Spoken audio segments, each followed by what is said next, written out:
Halo semuanya, nama saya Flavia dari kelas 11 MIA, absen 18. Di video kali ini, saya akan menceritakan tentang peristiwa perumusan naskah proklamasi kemerdekaan sampai dengan penyebaran berita proklamasi. Selamat menyaksikan. Yang pertama, saya akan menceritakan tentang peristiwa naskah proklamasi. Proklamasi kemerdekaan Indonesia yang terjadi pada tanggal 17 Agustus 1945 telah melewati banyak proses yang tidak mudah. Diawali oleh upaya sekutu menjatuhkan bom atom di dua kota di Jepang. Yang pertama adalah kota Hiroshima pada tanggal 6 Agustus 1945 dan yang kedua adalah kota Nagasaki pada tanggal 9 Agustus 1945.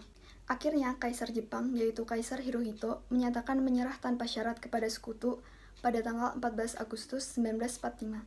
Dengan cepat, golongan muda yang mengetahui kabar tersebut melalui radio BBC milik Inggris langsung mendesak Soekarno dan Hatta untuk segera memanfaatkan situasi, yaitu dengan menyatakan proklamasi. Dari sinilah terjadi pro dan kontra tentang proklamasi kemerdekaan Indonesia. Di satu sisi, golongan muda ingin cepat-cepat dilaksanakannya proklamasi kemerdekaan Indonesia karena hal ini adalah hak dan masalah rakyat Indonesia sendiri tanpa melibatkan negara lain. Di sisi lain, golongan tua menginginkan kemerdekaan Indonesia harus dilaksanakan dengan terorganisir, seperti pernyataan dari bangsa lain, yaitu membubuhi tanda tangan dan juga mencegah adanya pertumpahan darah. Selain itu, pemerintahan Jepang, yaitu Marshal Terauchi, juga sudah menjanjikan kemerdekaan kepada Indonesia pada tanggal 24 Agustus 1945. Perbedaan pendapat ini membuat golongan muda melakukan penculikan terhadap Soekarno dan Hatta yang pada saat itu merupakan golongan tua bersama dengan Ibu Fatmawati dan Guntur ke Rengas Dengklok pada tanggal 16 Agustus 1945 yang dikomandoi oleh Sukarni, Wikana, dan Khairul Saleh dengan harapan agar mereka dapat menuruti permintaan para pemuda dan jauh dari pengaruh pemerintahan Jepang. Namun, sepanjang hari itu tidak tercapai kesepakatan apapun. Hingga sorenya, Ahmad Subarjo yang merupakan golongan tua datang dan membujuk para pemuda untuk melepaskan Soekarno dan Hatta beserta Ibu Fatmawati dan Guntur. Akhirnya, para pemuda bersedia dengan jaminan oleh Ahmad Subarjo bahwa proklamasi akan diadakan keesokan harinya.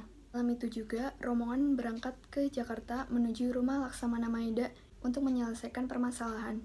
Setibanya di sana, Maeda menjelaskan permasalahan dan informasi yang sebenarnya terjadi. Kemudian, Maeda mempersilahkan Soekarno, Hatta, dan Ahmad Subarjo untuk melakukan perundingan tentang proklamasi kemerdekaan. Pada tanggal 17 Agustus 1945, pukul 3 subuh, naskah proklamasi dirumuskan oleh Soekarno, Hatta, dan Subarjo di ruang makan Maeda. Banyak pertimbangan mengenai isi teks proklamasi tersebut. Setelah 2 jam lamanya, akhirnya teks naskah proklamasi tersebut sudah disepakati. Kemudian, Sayuti Melik mengetik naskah teks proklamasi tersebut. Setelah itu, naskah dikembalikan kepada Soekarno untuk ditandatangani.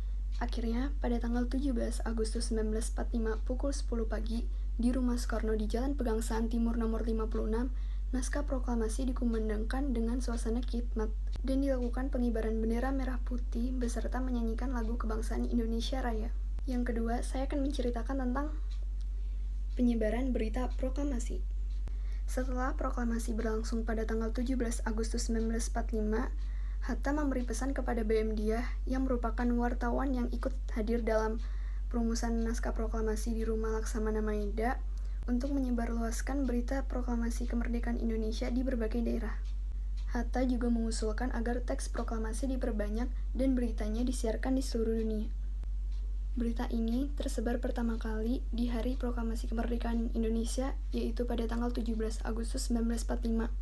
Kemudian berita ini sampai ke Palanewen yang merupakan kepala bagian kantor Radio Domai. Atas perintah dari Palanewen, berita proklamasi ini dibacakan sampai pukul 4 sore setiap setengah jam sekali. Penyebaran berita proklamasi ini memicu kemarahan Jepang yang kemudian memerintahkan agar penyiaran berita tersebut dihentikan. Tanggal 20 Agustus 1945, Jepang menyegel pemancar radio dan melarang para pegawai untuk masuk. Namun, para pemuda tidak kehilangan akal. Mereka membuat pemancar radio baru yang sebenarnya diambil dari kantor Radio Domai. Alat pemancar kemudian dipasang di Jalan Menteng 31 dengan kode panggilan DJKI. Sebagian alat pemancar dibawa ke rumah Palanewen. Akhirnya, berita proklamasi dapat disebarkan dengan lancar. Penyebaran berita proklamasi juga sempat dilakukan oleh Radio Hoso Kanri Kyoku, yang sekarang dikenal dengan Radio Republik Indonesia atau RRI. Di Bandung, berita proklamasi disebarkan melalui surat kabar Cahaya, dan di Surabaya, berita proklamasi disebarkan melalui surat kabar Suara Asia. Pada tanggal 20 Agustus 1945, hampir semua harian di Jawa menyiarkan berita proklamasi. Selain itu, berita proklamasi juga disebarluaskan oleh beberapa utusan PPKI di beberapa daerah, seperti Teuku Hasan di Aceh, Samratulangi di Sulawesi, Ketut Puja di Bali, dan Hamidan di Kalimantan. Untuk memperkuat berita proklamasi, Insinyur Soekarno membacakan ulang proklamasi di Laboratorium Fisiologi pada Daigaku, Salemba. Proklamasi kemerdekaan Indonesia ini menimbulkan reaksi berbagai macam dari rakyat Indonesia. Ada yang merasa sukacita, ada juga yang merasa waspada. Sekian cerita peristiwa perumusan naskah proklamasi sampai dengan penyebaran berita proklamasi dari saya. Terima kasih.